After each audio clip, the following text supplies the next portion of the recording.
While researching on local and international market for reusable zip ties, I came across several solutions and tested them within different scenarios.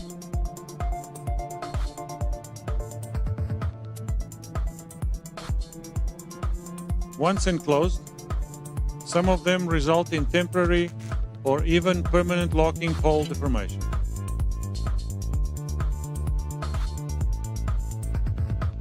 Others, with an unreachable locking pole, need a sharp tool for release assistance.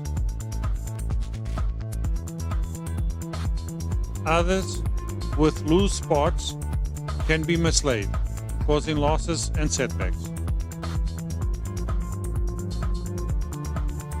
Others seem to be easily releasable, but really aren't, for they need tool assistance.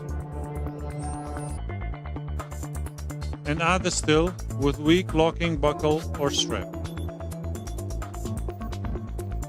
As from the early stages of this project, the most important issue to be addressed has been the efficiency and user-friendly characteristics of the enclosure buckle.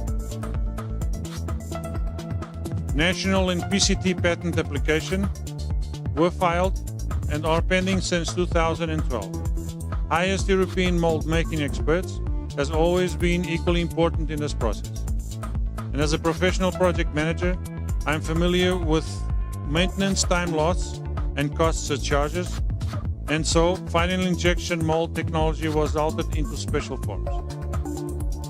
The number of reuses clamp will be able to endure may be defined by choosing the thickness of the side flap interconnection membrane and of the lever flexible membrane. Only then, full-scale injection took place in PE and PA66 for user and load trials.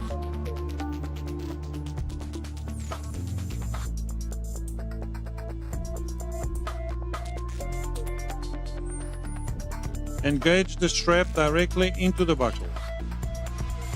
Part of the load is sustained by the buckle even when it is still open.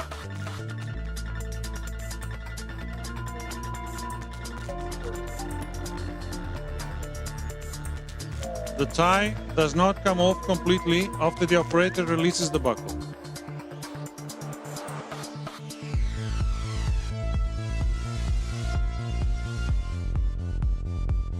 Handling with a single hand and disengage the strap directly from the buckle. Engage the strap into the buckle as any other zip tie.